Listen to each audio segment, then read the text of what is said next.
Hi అందరికి ఈరోజు మంచి టిప్తో అయితే మేము ముందుకు వచ్చాను. వారానికి సరిపడా కొత్తిమీర తీసుకొని వస్తాం కదండి, అది వారం వరకు ఫ్రెష్గా ఎలా ఉంచుకోవాలో ఈ వీడియోలో చూపిస్తా, వచ్చేయండి. మన అందరి ఇళ్లలో ప్లాస్టిక్ డబ్బాలు ఉంటాయి కండి. ఒక డబ్బా తీసుకొని ఆ డబ్బాలోకి న్యూస్ పేపర్ కానీ టిష్యూ పేపర్ అయినా పర్లేదు, ఏ పేపర్ అయినా తీసుకొని అడుగులో ఇలా పెట్టేయాలి.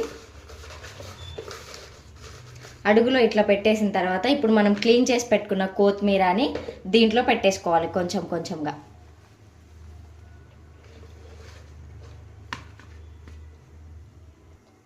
ఇలా మొత్తం కొత్తిమీర అంతా డబ్బాలోకి పెట్టిన తర్వాత దీనిపైన మళ్ళీ ఇంకొక పేపర్ పెట్టేసుకోవాలి. ఇంకొక పేపర్ పెట్టేసి మనం క్యాప్తో ఇలా కవర్ చేసేసుకుంటే వారం రోజులు ఫ్రెష్గా కొత్తిమీర అనేది వారం రోజులు ఉంటుంది. డబ్బా తీసుకెళ్ళి ఫ్రిడ్జ్లో పెడితే వారం రోజుల వరకు స్టోర్ అయ్యి ఉంటుంది మంచిగా కొత్తిమీర.